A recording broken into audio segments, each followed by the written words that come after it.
ito, proud na maraming Pinoy, lalo na mga miyembro ng lesbian, gay, bisexual, transgender community sa tagumpay ni Kevin Balot. Aba, syempre naman. Siya lang naman kasi ang unang Pinoy na nanalo sa Miss International Queen Gay Pageant. Pero sa kabila ng kanyang tagumpay, isa pa rin ang hinihiling ngayon ni Kevin. Eto po at panoorin ninyo.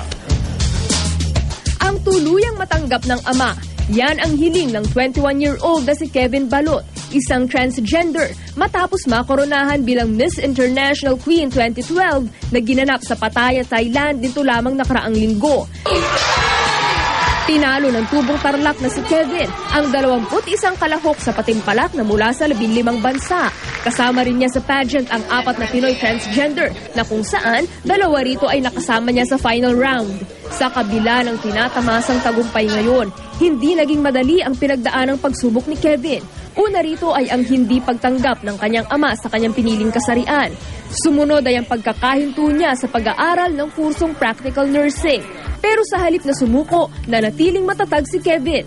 Naging daan ang pagmumodelo at pagsali ni Kevin sa mga gay beauty contest upang kumita.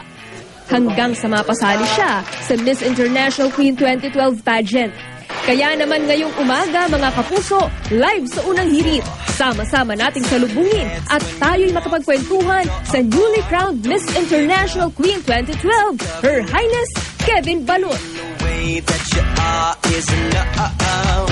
Ayan na.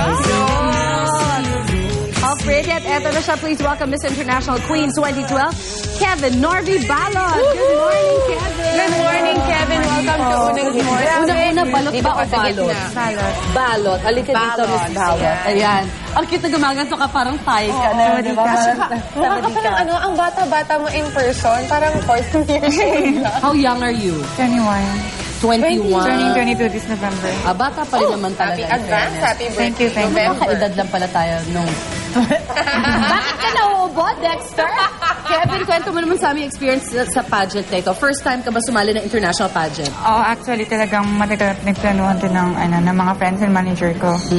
Tapos, ang advice na binigay nila sa akin na parang wag ako mag-expect something from the pageant kasi parang if you expect a lot, you invite more disappointments kapag hindi nangyari.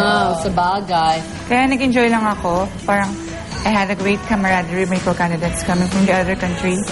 Tapos ayun. Sino naging best friend mo doon? Si Jelle, ang Miss Thailand. Miss Thailand, yan. Ano naman, Kevin, sa tingin mo yung naging advantage mo at ikaw ang nagwagi? Ano yung meron ka na wala sa kanilang lahat? Kung saang parte yung pinaka nag-stand out ka talaga? Nabasa ko sa some vlog sa Thailand na talaga nag-stand out ako sa swimsuit tsaka sa question and answer daw. Oh, very nice. At yung skin, sorry nakatitig ako sa balat mo eh. Ganyan na ba siya dati o inalagaan mo ba siya? Pinanganak ang ganyan lang siya? Very blessed to have the genes of my mom and dad.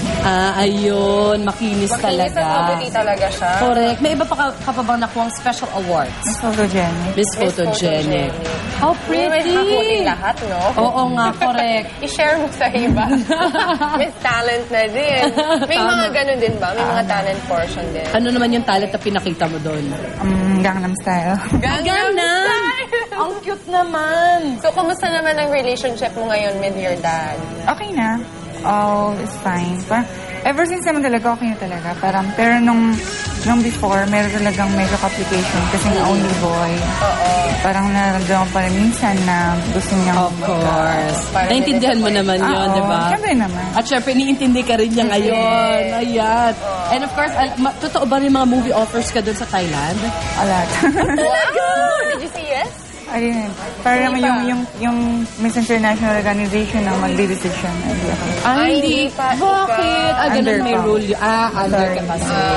So if ever you do, kailangan maghintay ka 1 year, mga ganyan? Sa Thailand. Sa Thailand. Alright. Congratulations. You're very pretty. Meron ka bang message sa iyong fans sa sumuporta sa iyo? To all the fans that been supporting me ever since, maraming salamat sa inyo. Sa andayang support na binigay nyo, sa mga friends, sa family ko of course. Tapos, lalo na sa mga Thai people na nakilala ko sa Thailand, thank you so much. Sa Miss International Queen Organization for giving me the love and care I've ever had.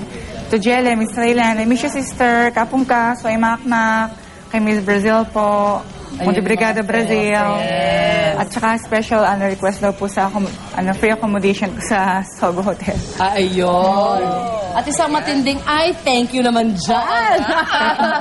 I thank you. Thank you. Thank you so much, Maraming Kevin. salamat. Congratulations. We wish you the best sa iyong career, Kevin. Maraming salamat sa pagbisita. Ay, siya nga pala, meron din gusto magpasalamat sa iyo dito.